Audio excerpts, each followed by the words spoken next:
Hello नमस्कार दोस्तों, हमारे इस वीडियो में आप सभी का बहुत बहुत स्वागत है। दोस्तों, उत्तर प्रदेश से फिर से एक ऐसी घटना सामने आई है कि दिल को दहला देने वाली। तो दोस्तों, एक युवक की गाड़ी चोरी हो जाती है और वहाँ के सिरौली थाने का, जहां एक युवक अपनी शिकायत लेकर पहुंचा था। उसका कसूर सिर्फ इतना था कि उसकी बाइक चोरी हो गई थी और वो थाने में रिपोर्ट लिखवाने पहुंचा था।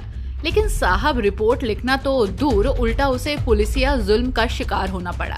सोशल मीडिया पर एक वीडियो तेजी से वायरल हो रहा है। वीडियो में साफ देखा जा सकता है कि युवक थाने में अपनी बाइक पर बैठा हुआ है। तभी एक दरोगा उसके पास आता है। इस दौरान पास खड़ा एक शख्स उससे जाति पूछता है और जैसे ही युवक अपनी जाति बताता है, दरोगा जो मोबाइल पर बात कर रहा होता है, अचानक फोन काटकर युवक के बाल पकड़ लेता है और फिर उसे बाइक से घसीटकर एक के बाद एक तमाम तमाचे जड़ता है। युवक लगातार कह रहा है कि उसकी बाइक चोरी हो गई है। वो नवीगंज से शिकायत दर्ज कराने आया है, लेकिन दरोगा उसकी एक न सुनकर लगातार मारता जा रहा है। और जरा सोचिए, ये सब कुछ थाना परिसर के भीतर हो रहा है। वहाँ तमाम लोग खड़े तमाशा देख रहे हैं, लेकिन किसी ने भी पुलिस के खिलाफ आवाज उठाने की हिम्मत नहीं दिखाई। नशा करने की उम्र है सर। मेरी ये मोटरसाइकिल है। अगल का चुराई लाए चुरा क्यों लाऊं? ये कह रहे हैं मेरी चुर गई है मोटरसाइकिल, ये दूसरे की मांग के लाया हूँ। दूसरी मांग के कहाँ तो चुर गई तेरी? मेरी नशा करेगा यहीं कहाँ से चुर गई? नशा ही नवीगंज करोगे? से। हैं? नवीगंज से। नबीगंज से। नबीगंज कहाँ है? कहाँ है वो तुम्हें पता है? साबाद थाने में है वो यार। यार मेरे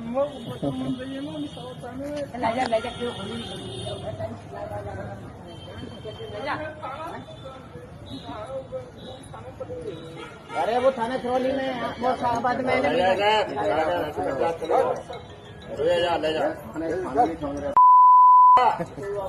बताया जा रहा है कि पीड़ित युवक का नाम शिशुपाल है, जो थाना सिरौली के गांव संग्रामपुर का रहने वाला है।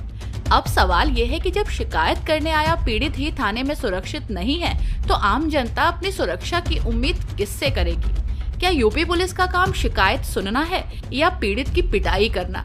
यूपी के मुख्यमंत्री योगी आदित्यनाथ अक्सर ये दावा करते हैं कि प्रदेश में कानून का राज है, अपराधी डर के साए में हैं, महिलाएं सुरक्षित हैं और आम जनता चैन से जी रही है। लेकिन जमीनी हकीकत कुछ और ही बयां कर रही है। यहाँ तो हालात ये हैं कि अपराधी तो खुलेआम घूम रहे हैं और थाने में शिकायत लेकर जाने वाला आम आदमी ही पुलिस की हिंसा का शिकार हो रहा है। सोशल मीडिया पर वीडियो वायरल होने के बाद एसएसपी ने तत्काल कार्रवाई करते हुए दरोगा को निलंबित कर दिया, विभागीय जांच बैठा दी। लेकिन सवाल यह है कि क्या सिर्फ निलंबन ही काफी है? जिन हाथों से जनता की सेवा, उसकी रक्षा होनी चाहिए थी, वही हाथ जनता की पिटाई में उठेंगे तो आम आदमी कहां जाएगा? ये कोई पहली घटना नहीं है। इससे पहले भी यूपी पुलिस की दबंगई और तानाशाही के कई मामले सामने आ चुके हैं। कभी रोड पर पीटने का मामला, कभी थाने के भीतर अमानवीय व्यवहार करना, ऐसी खबरें लगातार सामने आती रही। यूपी सरकार को सोचना होगा कि सिर्फ ठोक दो की नीति और बड़े बड़े दावों से कानून व्यवस्था नहीं सुधरेगी। जब तक थाने को आम जनता की सुरक्षा का केंद्र नहीं बनाया जाएगा, पुलिस कर्मियों में जवाबदेही तय नहीं होगी, तब तक ये हालात यूं ही बने रहेंगे। आज सवाल सिर्फ शिशुपाल की पिटाई का नहीं, सवाल पूरे यूपी की जनता की सुरक्षा का भी है।